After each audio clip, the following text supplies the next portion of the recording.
Hi, welcome to another episode of Family Matters, the talk show where we talk about topics of interest to families with young children. My name is Chloe Learey. I'm the Executive Director of the Winston Prouty Center. And we've spent the past couple episodes talking about positive solutions for parenting with Brandy Levesque, and that was very helpful and interesting, hopefully. And thinking about parenting and parent education, I thought of bringing on our next guest in terms of thinking about another way we do parenting education. So Brandy and Janice did a class, and we also go out in the community and just do education one-on-one. So I've invited Kerri Beebe to come talk with us. Welcome, Kerri. Thank you. Kerri is a family support worker at the Prouty Center, but has only been there since November. So why don't we hear a little bit about how you got into the field of early childhood, and then we'll dive into what you know about parent education. Sure. So I actually worked at Prouty many, many years ago when I first graduated out of college. I didn't even know that. You guys were at Oak Street, Oh, so great. I have some ties there, and always loved working with children and families.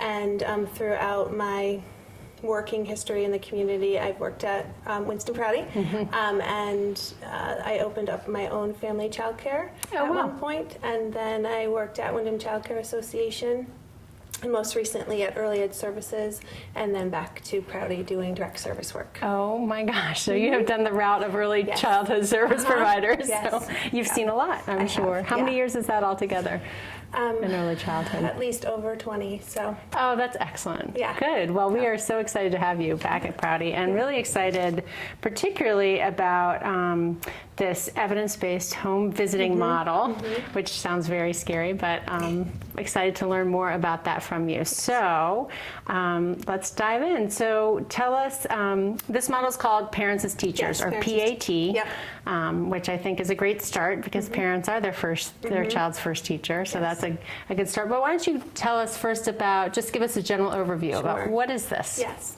So Allison, the Children's Integrated Services Coordinator, and I went on a training, and it was Parents as Teachers, and it's a really great framework, a model to work with parents, families with young children, and it's really strength-based and very specific because it is research evidenced, and so they know the strategies that they have put in place really work with families, and it's really family friendly, and it also really focuses on child development and really fosters parents' knowledge of child development, where their child should be, and also talks about family well-being as well.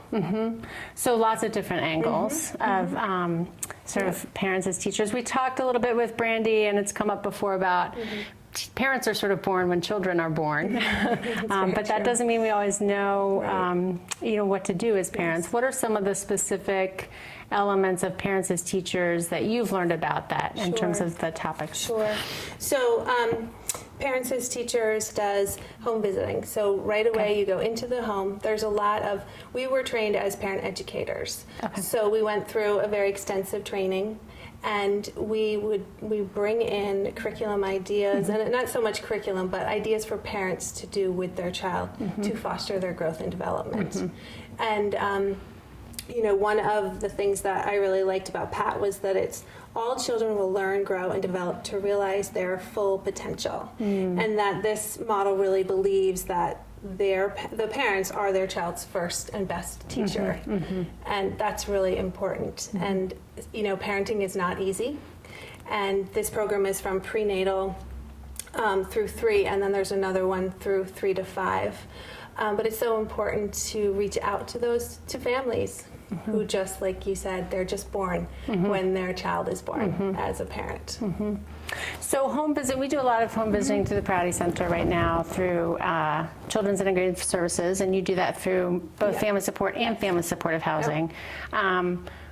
What's different about PAT, or Parents as Teachers? Yeah, PAT does, they have a model, a framework that they'd like you to follow, and it's really based on their research that they've done over many years. I'm not sure how many, 20 or 30 years of research that have found that have been really good working with families. And so as a parent educator, there's a lot of pre-planning on the visit, and then you make goals with families on what you want to work on, that, you know, your time that you work with them, and then there's usually a parent-child activity that is with the family, and so you're there to really support the parent, because sometimes parents don't really know how to play with their kids yet. They're not sure, you know, what happens next. Should I expect this to happen, but this isn't happening? And so we're really there to be that support person to say, yep, right there. And notice how when, you know, your baby does this, you do this, and your baby does it again, you know? And so to sort of give those encouragements to the parents too, because sometimes they just need a little support, and let them know, you know, they're right there. So. And you mentioned earlier focusing on that this framework helps parents and families understand child development. So how, what are some of the, I guess I'm curious about that visit. So the child is there. Yes, the child is always there. And there's always like an opening to the visit, and then there's the parent-child activity, then there's time to talk about just family wellness. Because as we know, life is busy. It is. And sometimes there are stressors in the family, so there's time for that. And then there's a closing time, and an agreement of when will we meet next. And there is some commitment on the family's part to work on some of those things from the time that you met until the next time, and see how that goes.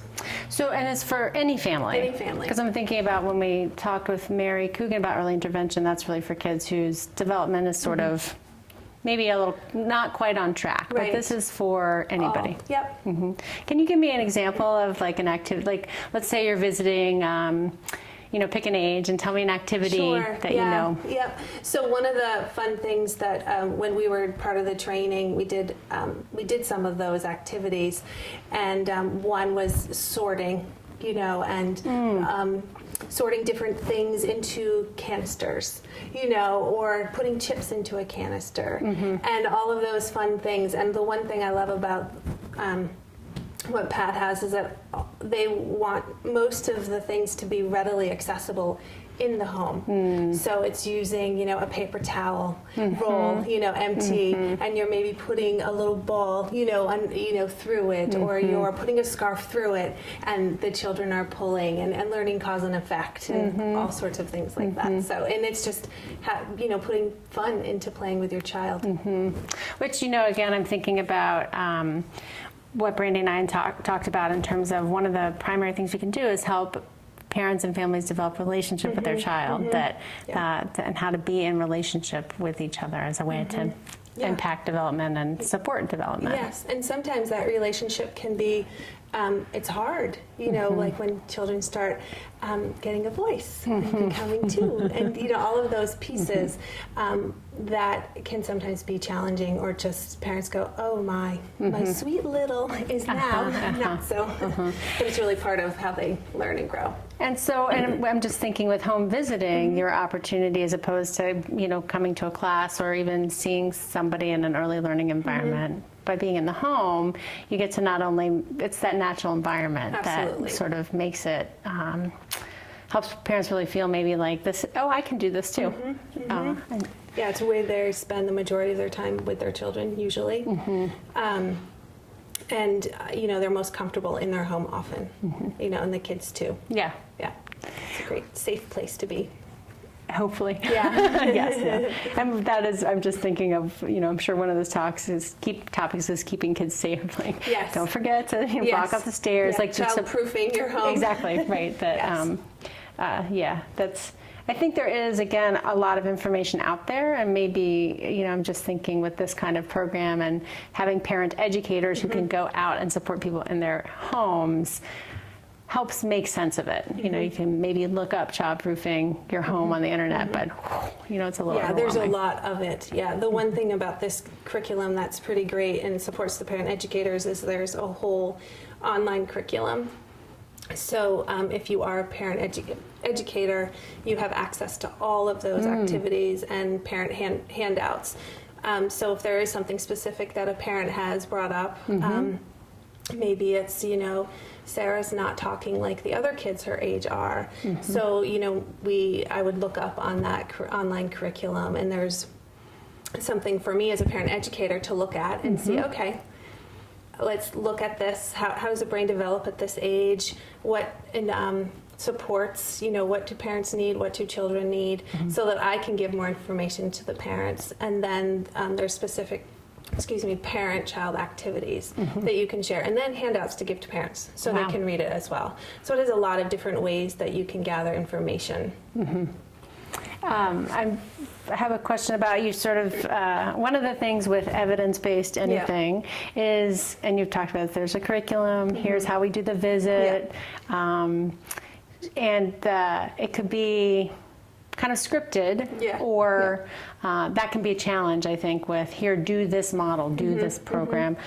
What's your perspective on how parents as teachers is in terms of very rigid or, I don't know, workable? Yeah, it is very workable. The first 8 visits, though, are called foundational visits, and they are fairly, they give you an outline of what they want to see, and it's really makes a lot of sense. It's building the relationship with the family, letting the family understand what it is to be a PAT participant, but again, still really good stuff. Then after that, it really is very much parent-led, and really is built upon each visit, what's talked about, and and it's a really good guideline. To be able to go into the home and you really have a focus with the family. And I think in the end, oftentimes, parents are seeing new skills being made and they're becoming more confident in how they parent, which is huge. Do you feel like the parents see skills in their kids and in themselves? Like, does this, you gave an example of sort of helping a parent see their child develop, but I'm curious, because so much of what we've talked about is we're growing parents too, or families too. Do you feel like... Yeah, and I think sometimes it's harder for parents to see their own growth. They're really focused on their child. But there are some things, like we have a toolkit that talks about, you could even ask parents about hopes and dreams. What's your hopes and dreams? What would you like to see for yourself? What would you like to see for your family? If you could change one thing, that sort of thing. So it does open that up, and that's part of that family well-being section of the meeting. Because we have some parents who might share that they want to go back to school. They want to go back to college, or they want to get their diploma, their GED, and there's ways that we can support them and get connected to those resources in the community. That's a question I have in terms of what is that family well-being section, because a lot of the families that we see currently come to us in crisis, or I need housing, or a crisis prompts them to maybe seek some support. So matching, how does parents as teachers, as a curriculum to teach about parenting, interface with that kind of level of engagement? Yeah, that is a good question, and I think they definitely put it within the visit, so there's time.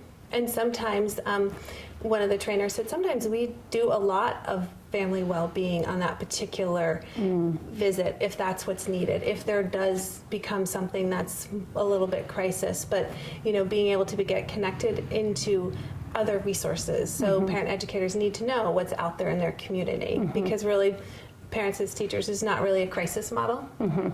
It's really laying foundation and moving through certain goals that families want to work on. And I'm thinking, as I think about sort of our system and early childhood services and supports, so right now, parents as teachers is just beginning. Yes. So we have an opportunity to figure out how to connect it and embed it in our systems currently, and thinking about how best to, I think it's helpful that, Children's Integrated Services, we have a team of people from other agencies, even not just the Prouty Center. So think about how to maximize the resource and help get to that, not crisis-oriented, but helping, once people have their basic needs met, sort of being able to think about being a parent. Right. So. Yeah, because certainly Pat is wanting to help children get ready for school, and so they do a lot of different sorts of readiness skills along with parents' skills that can help them. Hold that thought. We're going to take a quick break and hear from Let's Grow Kids, who's very interested in school readiness, and then we'll be right back.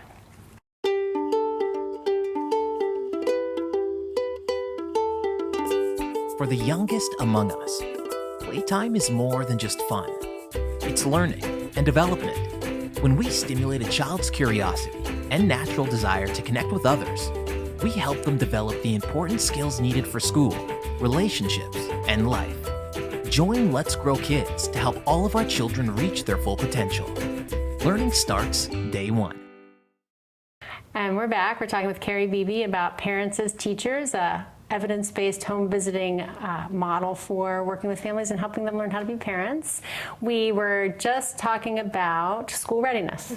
And that's a big phrase these days, school readiness. Let's make sure kids are ready for schools. Talk about that a little bit in terms of Parents as Teachers.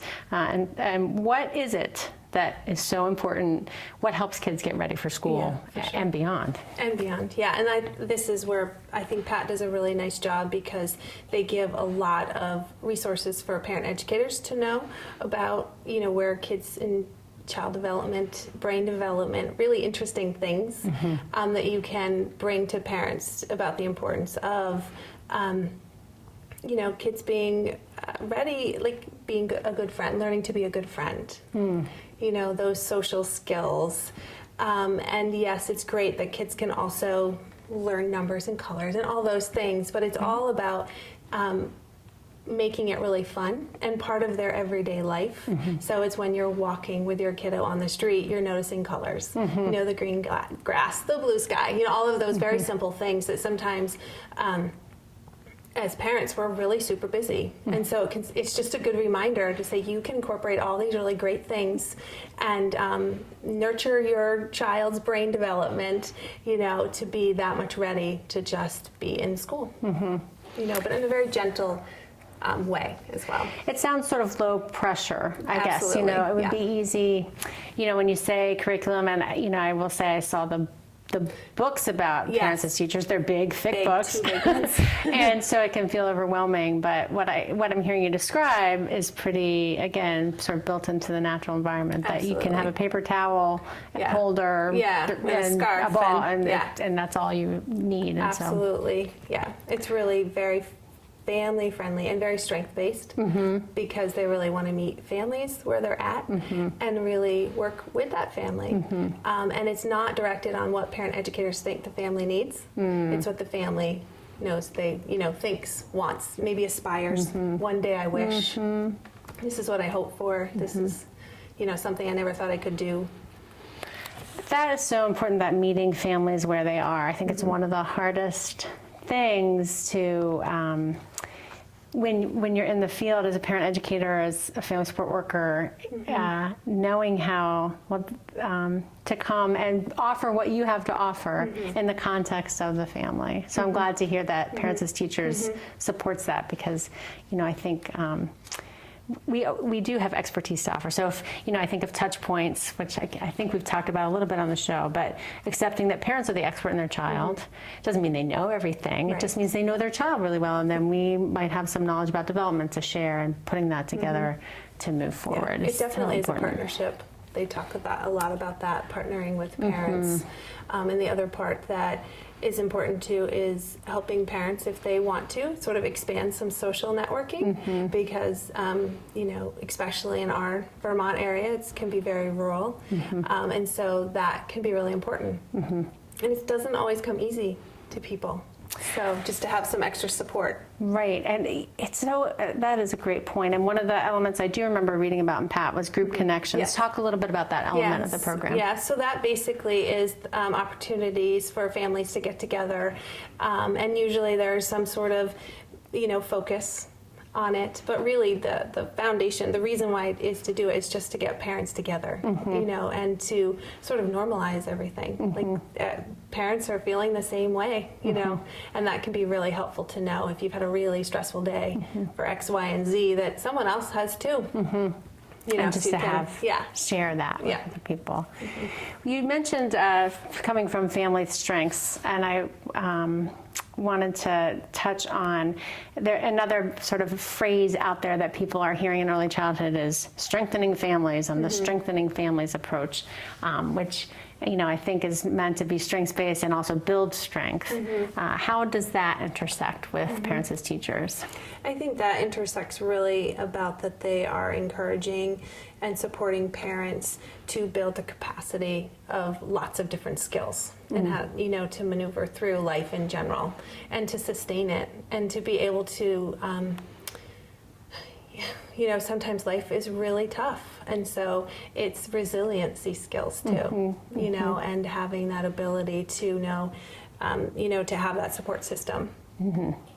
For sure. And you bring up a good point. I think as we get older, so you go to school, and you mentioned like how to be a good friend, and so there are environments where it's easier to make connections with people and have friends. I think school is one of them. So, and then when we get out of school, you might, as adults, how do you connect? And often, so creating a space for people to have it come together around a shared interest. Yes. I think is a good point. And I'm curious what you think about, because I think there's some tension there. Not everybody wants to be socially connected. I hear that sometimes. Like, who are we to talk with parents about their social connections? And also lots of people will mention, well, there's church, and people are like, not everybody wants to go to church. So, do you have any thoughts about that in terms of what you've seen work for families, or maybe things that are connections that we wouldn't necessarily think of as natural supports and connections? Right, yeah. I think that there are lots of different ways that people can find those supports, and they might not be that traditional support, but essentially it's that person that's going to help you through that tough time. And so it doesn't have to be a big social network, but it might just be that one person you call, say, I just got this letter, or I just got a phone call, or whatever it is. And that they're able to trust, that's huge too, is trusting that person's gonna, stick with them. Yes. Yeah. And I just had a thought, when we do this work as professionals, we're paid to do the work. And that's fine. I mean, that's great. And we won't always be with parents and families in those tough times. We will be there a lot. But how to sort of build that capacity too for finding that person and building that trust and having it not just be about the system or service system or how have people create that with one another in other ways. Yeah, it can really make a difference of making a situation neutralize or go far worse. Right. For sure. I just want to circle back around to, so in Children's Integrated Services, we do family support, and it's not quote unquote evidence-based. I would say it's the focus on the family well-being part of parents as teachers and housing and how do I heat my home sometimes, or how do I find childcare? I mean, I think that there are our early care and education. So, and again, people coming in crisis to us. How do those two things work together? So, so putting you a little bit on the spot, but you do, you work around housing, you work in family support, crisis. When you think about how to do this model, can you push that all together and blend it all together, or what can be our next steps, I guess, for helping this come to our community as a resource? That is a good question, and I'm not sure I have like a right answer or not. But certainly I think that the biggest difference with the PAT is that it's really built on the parent-child relationship. So I'm not sure that there's a way, because CIS, so much of our work for family support is indirectly about children, but not, because sometimes I don't, see the child, but I see mom, I see dad. So I think that there are lots of components that do actually meld quite nicely, but the component of having that parent-child interaction is the piece that Pat, I think, is and I'm not sure the best way to kind of get that into the community, but certainly I think that one of the presenters, one of the trainers for Pat, was talking about they are definitely involved with some of the schools. Oh, okay. Some of their connections are with schools. And, as I think of our community and where we have success, it's partnering with other providers to sort of move something forward. And, this, you pointed out when we talked earlier about this, not here, but that this is a lot like what early education services might do in their family support model. So Yeah, how home can visiting. we, collaborate there to maybe expand this kind of program for people? So. Good, thank you. Give a little advice, because I would love. I mean, what I see and what I hear about it, it just really aligns so well with our philosophy of working with families, of where we would like to get to building capacity. That if we're always on the treadmill of crisis, how are we? And children's integrated services is meant to be preventive. Like it's meant to be early intervention and prevention, and we can't quite get there. So I feel like this is a really great opportunity for us to build that capacity. So I'm very excited about it and looking forward to hearing more for sure. Yeah, there's a lot of good things that could come out of it. Yeah. For sure. And what do you think some of the challenges will be? Or when you think about this kind of, again, program in a box almost. I mean, but it could feel that way. What do you think of the challenges around it? I think maybe some recruitment and retainment. The idea is that it is a 2-year program. So, it is meant to be 2 years and visits at minimally once a month. Okay. More is the ideal because you're building relationship, you're building capacity, but sometimes it might not be able to be that. Yeah. Again, it's based on what parents are letting you know what they want to work on. And so some of that might be, do parents want to commit to 2 years? And obviously it's completely voluntary. So it's not as if they couldn't just say, thanks, but no thank you. But again, that might prevent some people from. And then the other potential challenge could be, when do we meet with families? We have a lot of working families out there. So if the idea is to have, the child present, that could be a challenge. Because it's not necessarily in the typical working hours, which I think gets back to the point of when you're a professional in this kind of environment, how do you make it work for families and meet families where they are? And what are some of the things that if you had to pick one or two sort of highlights or favorite things that you like about parents as teachers, what would it be? Let's see. I would say that I really like the part of the visit where it's the parent-child activity, because I think there's so much opportunity to guide parents and to sort of support them, and also to see kids really respond and see how that works for parents, and keep building on that each visit that you go to, and that you're able to see the child's development and the parent's development along with it, which can be pretty exciting. And there are tools too that if screenings. So if that's the other piece of it. It is a way that there are check-ins about child development. So if there need to be referrals done to like EI, early intervention, that can be made. And so again, it's early to And again, I'm just noticing the thing you picked is we don't often get to do sort of one-on-one time with a parent and a child together, a family member and a child together. That in a classroom it's busy, or but that sounds like it makes it really unique. And again, if you think about a class like Brandy has been offering, it sort of creates that group connection. But the kids aren't there, so it's sort of theoretical. But if you're in their home and in their context, that's pretty exciting. And it's certainly a way to build a relationship because. Parents, they are going to appreciate that you like their child and that you come every week and that you're invested in as well.